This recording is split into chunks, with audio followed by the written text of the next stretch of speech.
Assalamualaikum warahmatullahi wabarakatuh.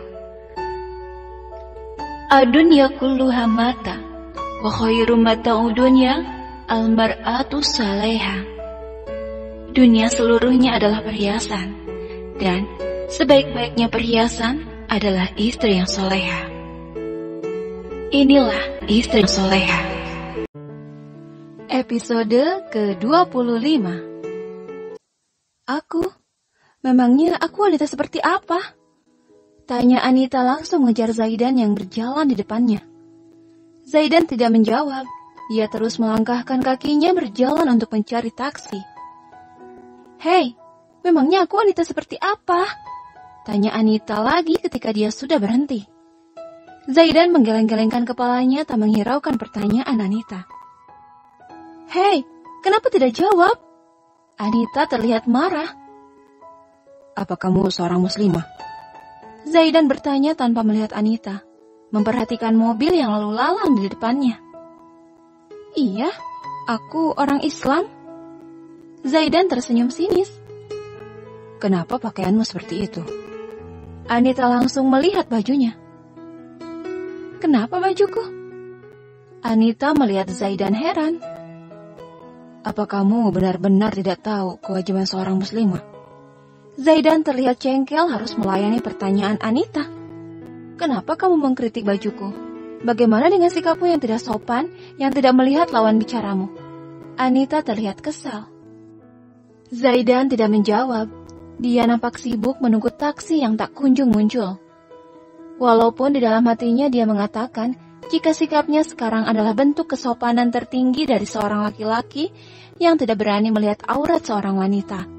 Dan dia juga ingin menjadi sebaik-baiknya lelaki yang menurunkan pandangannya dari wanita yang bukan mahramnya.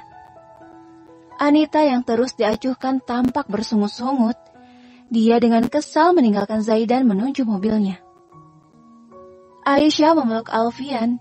Dia sangat senang mendengar kabar jika kini polisi memegang bukti penganiayaan kakaknya. Orang itu datang langsung dari Mesir dan menyerahkan bukti berupa video. Dari yang kulihat tadi, video diambil dari gedung sebelah, tempat kakakmu tinggal. Kamu bertemu dengan orang itu? Tidak, kata polisi, Amar sempat memukulnya setelah orang itu pergi. Sayang sekali, padahal kita harus mengucapkan banyak terima kasih kepadanya. Aisyah terlihat lega. Alhamdulillah, permasalahan kalian telah selesai. Kini hanya tinggal proses perceraian saja. Alfian menatap senang wajah istrinya yang senang, sehingga terlihat wajahnya yang semakin cantik dan itu menggodanya. Alfian menarik Aisyah ke dalam pelukannya. Malam ini kamu cantik sekali. Dengan pakaian ini kamu terlihat semakin cantik. Bisik Alfian sambil memegang baju lingerie yang dipakai sang istri. Boleh aku tanya sesuatu? Tanya Alfian melihat wajah Aisyah yang kini kemerah-merahan. Di mana kamu beli baju ini? Aisyah langsung tersenyum. Di online shop. Jawabnya tersipu. Jadi paket yang datang tiap hari itu baju-baju ini? Tanya Alfian kaget. Aisyah mengangguk. Wah, pasti kamu punya stok baju ini banyak. Banyak sekali. Jawab Aisyah sambil menahan tawanya. Alfian tersenyum. Kalau begitu, aku juga harus punya banyak stok obat kuat. Ucap Alfian menggoda istrinya. Aisyah langsung kaget. Bagaimana keadaan kakak ipar Anda sekarang? Tanya Zaidan kepada Alfian. Ketika pasangan suami istri itu datang ke rumahnya untuk mengucapkan rasa terima kasih mereka secara langsung. Alhamdulillah, sudah jauh lebih baik. Syukurlah, saya sangat senang mendengarnya. Jawab Zaidan lega. Kami tidak tahu harus mengucapkan apa lagi. Jika bukan karena Anda, saya tidak tahu apa yang akan terjadi pada kakak saya. Ucap Aisyah sambil menundukkan kepalanya. Zaidan tersenyum. Hal yang saya lakukan adalah wajar. Sebagai sesama muslim, kita wajib membantu saudara kita yang sedang kesusahan. Besok kakak saya akan ke sini. Dia dipanggil oleh pihak kepolisian. Jika berkenan, kakak dan seluruh keluarga besar saya ingin bertemu dengan Anda. Tentu saja. Kebetulan saya juga dipanggil untuk memberikan keterangan lagi. Mungkin kita akan bertemu di kantor polisi. Alfian dan Aisyah mengangguk senang. Lela datang bersama Abah dan juga Ahmad. Mereka langsung datang ke kantor polisi di mana Aisyah dan Alfian sudah menunggunya di sana. Aisyah dan seluruh keluarganya menunggu kedatangan Zaidan, namun tak kunjung datang. Dari polisi akhirnya mereka mengetahui jika Zaidan baru saja memberi kabar jika dia akan terlambat datang ke kantor polisi karena ada urusan yang tidak bisa dia tinggalkan. Tak berapa lama akhirnya Lela selesai diperiksa. Setelah selesai, semuanya lalu pergi menuju apartemen untuk mampir sejenak. Sesampainya di sana, Aisyah dan Lela sibuk menghidangkan makanan. Sementara Alfian bersama mertua dan kakak iparnya juga sibuk berbincang. Hingga tak lama terdengar pintu bel berbunyi. Aisyah yang membuka pintu senang mengetahui jika Anita yang datang. Anita ingin bertemu dengan Lela, menanyakan keadaan juga kabarnya sekarang. Dia bersyukur melihat keadaan Lela kini yang sudah jauh lebih baik. Mereka bertiga lalu mengobrol hangat di meja makan. Tidak bergabung bersama para pria di ruang tamu. Abah dan Ahmad yang notabene-nya tahu siapa Anita, merasa senang melihat jika Aisyah telah berhubungan baik, bahkan berteman dengannya. Bahkan dari cerita Lela, mereka tahu jika Anita telah banyak membantunya ketika keadaannya yang sedang terluka kemarin. Melihat perubahannya yang drastis, Abah tak begitu heran karena dia tahu benar Aisyah putrinya. Dengan sikap dan sifat juga ilmu yang dimiliki sang putri, mudah baginya membalikkan status dari lawan menjadi kawan. Tiba-tiba terdengar lagi suara bel berbunyi. Aisyah kembali membukanya dan kaget melihat Zaidan berada di depannya. Maaf, saya datang terlambat ke kantor polisi, sehingga kita tidak jadi bertemu di sana. Jadi saya meminta alamat Anda kepada polisi. Ingin menemui kalian semua untuk bersilaturahmi. Zaidan terlihat sangat sopan berbicara dengan Abah juga Ahmad. Abah dan Ahmad menyambut dengan senang kedatangan Zaidan. Tidak lupa mereka langsung mengucapkan rasa terima kasihnya karena telah menolong Lela. Lela juga mengucapkan rasa terima kasihnya sendiri. Keduanya berbicara dengan sama-sama saling menundukkan pandangannya. Anita yang melihat merasa heran dengan sikap laki-laki yang telah menolong Lela ini. Kemarin saat mereka tidak sengaja bertemu, orang ini bersikap sangat angkuh dan juga sinis padanya. Berbeda dengan kali ini yang terlihat sangat sopan, baik dan ramah. Hal itu ia kemukakan kepada Aisyah saat dirinya sedang membantu Aisyah di dapur, menyiapkan minuman dan juga makanan kecil. Aisyah langsung melihat Anita. Kalau begitu, dia laki-laki yang sangat sopan dan menghargai wanita. Dia bukan bersikap angkuh dengan tidak melihat wajahmu. Dia hanya sedang menundukkan pandangannya padamu. Dia sangat menghormatimu. Anita tidak mengerti. Pandangan adalah anak panah yang beracun dari anak-anak panah iblis. Maka, barang siapa yang menahan pandangannya dari kecantikan seorang wanita karena Allah, niscaya Allah akan mewariskan rasa manis dalam hatinya sampai hari pertemuan dengannya. Maaf, apalagi kamu tidak menutup auratmu. Aisyah berbicara dengan hati-hati. Anita langsung melihat tubuhnya. Jika hijab seorang laki-laki adalah dengan menundukkan pandangannya, maka hijab seorang wanita adalah menutup auratnya. Begitulah cara Allah memuliakan seorang wanita. Menutup aurat bukan sebuah kekangan, tapi bentuk kemuliaan. Hanya orang tertentu yang bisa melihat kecantikannya, mahram dan suaminya. Anita berjalan menuju parkiran mobil dengan sedikit merenung, memikirkan setiap kata demi kata perkataan yang diucapkan Aisyah padanya. Hingga akhirnya dia sampai di depan mobilnya. Ketika hendak membuka pintu mobil, dia kaget mendapati ban depan mobilnya kempes. Anita yang kesal hanya bisa menarik nafas panjang sambil melihat jam tangannya. Sudah pukul 5 sore dan dia harus segera kembali ke rumah sakit. Anita menyandarkan tubuhnya pada mobil, sambil mengambil ponsel di dalam tasnya, kemudian menelpon bengkel langganannya agar bisa datang untuk mengganti ban mobilnya. Sementara menunggu, dia kembali merenungi perkataan Aisyah. Sambil bersandar, dia menundukkan kepalanya, memainkan sebelah kakinya. Hingga kemudian dia melihat baju yang dikenakannya. Dia langsung berdiri tegap, sambil memegang baju kemeja tangan pendek yang dipakainya. Anita lantas berkaca pada jendela kaca mobil di depannya, melihat pantulan dirinya dengan kemeja dan rok hitam selutut yang dikenakannya. Kata-kata Aisyah yang terus terngiang di telinganya tentang aurat yang seharusnya ditutupnya membuatnya langsung memegangi bagian tangannya yang terbuka, mengusap rambut, juga leher dan dadanya. Dengan terus berkaca, Anita juga menarik-narik roknya agar lebih turun ke bawah. Tiba-tiba dia kaget ketika ada seseorang yang datang menghampirinya. Lebih kaget lagi ketika melihat jika orang itu adalah laki-laki yang telah menolong Laila, Zaidan.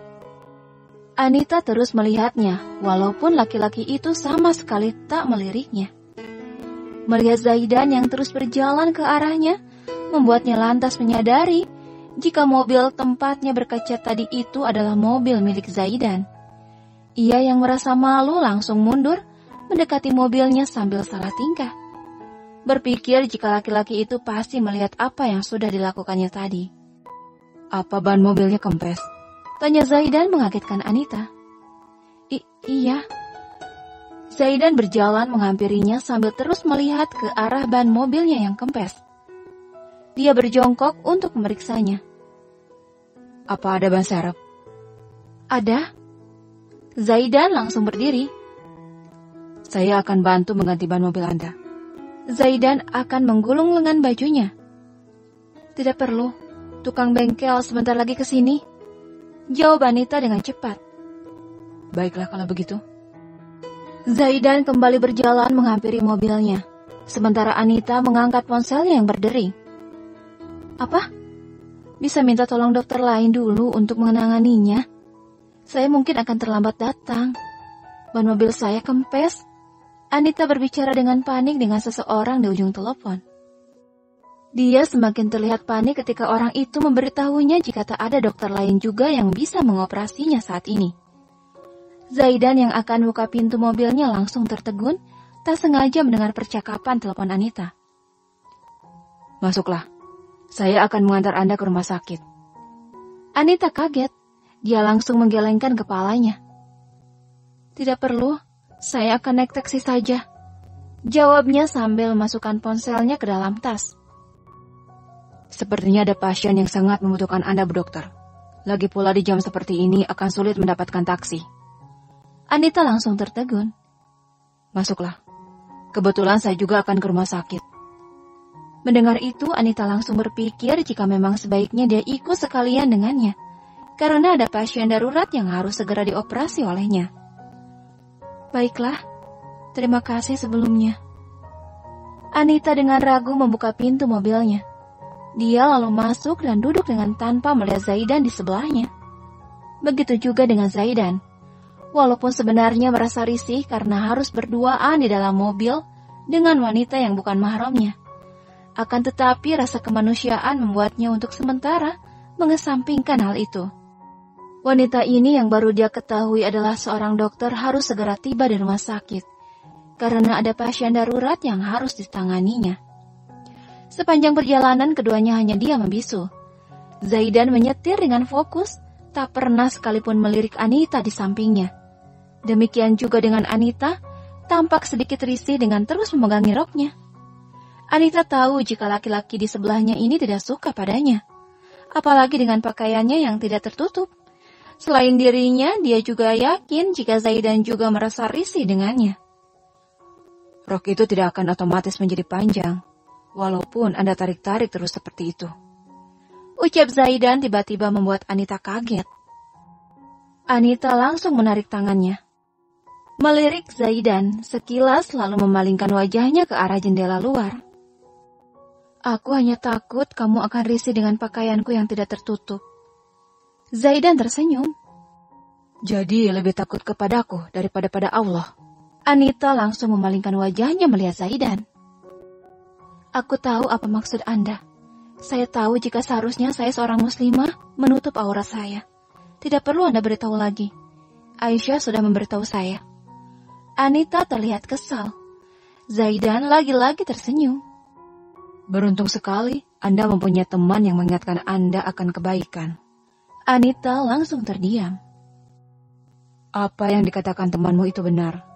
Anda tahu, pintu masuknya hidayah bisa dari mana saja. Apa temanmu juga mengatakan, jika dalam Islam, wanita solihah diumpamakan seperti perhiasan yang indah. Semakin indah perhiasan, maka semakin ketat penjagaannya. Tidak sembarang orang bisa melihat, memegang dan menyentuhnya. Tidak sembarang orang juga bisa memilikinya. Hanya orang yang pantas yang mengerti cara menjaganya. Zaidan terus berbicara dengan tanpa pernah melihat Anita. Anita tersentak dengan perkataan Zaidan, hingga membuatnya tidak sadar terus melihat ke arahnya. Semoga kamu segera menjadi wanita solehah yang menutup aurat dan menjaga pandangannya. Anita langsung memalingkan wajahnya, hingga kemudian dia menyadari jika mereka telah sampai di rumah sakit. Dia lantas turun dari mobil dengan terburu-buru. Aisyah sedang berteleponan dengan Kak Siti. Mereka sedang membicarakan tentang proses perceraian Siti yang baru dalam tahap mediasi. Mas Yusuf tetap tidak ingin menceraikan kakak, tapi kakak tetap ingin bercerai dengannya. Aku mendukung apapun keinginan kakak. Jika menurut kakak bercerai adalah jalan terbaik, maka lakukanlah. Iya, itu juga yang dikatakan Umi dan Abah. Mereka mendukung apapun keputusan kakak. Aku mengerti kenapa Abah mengatakan itu. Aisyah terdengar sedih. Apa yang terjadi pada kakak dan Lela pasti membuat Abah sedih dan trauma. Abah bahkan sudah mengatakan pada kami jika selanjutnya kami boleh memilih sendiri calon suami kami nantinya. Aisyah terdiam, membayangkan ketika ayahnya sedang mengatakan hal itu kepada kedua anaknya. Pasti dalam keadaan menyalahkan dirinya sendiri. Mereka kemudian menyudahi pembicaraannya. Aisyah lantas termenung sambil melihat pemandangan kota malam hari yang gemerlap oleh sinar lampu berwarna-warni. Tiba-tiba dia dikagetkan oleh Alfian yang memeluknya dari belakang. Kenapa melamun? Aisyah yang sedih menarik napas panjang. Dia lalu membalikkan tubuhnya, menceritakan semua percakapan dengan kakaknya tadi. Alfian menarik istrinya untuk duduk di atas sofa. Aku harap kedua kakakmu tidak trauma untuk kembali menikah dan berumah tangga. Ibadah terlama adalah berumah tangga. Nilainya setara dengan separuh agama. Ada banyak manfaat dan pahala di dalamnya. Dengan menikah, mengubah dosa menjadi pahala. Mengubah haram menjadi halal.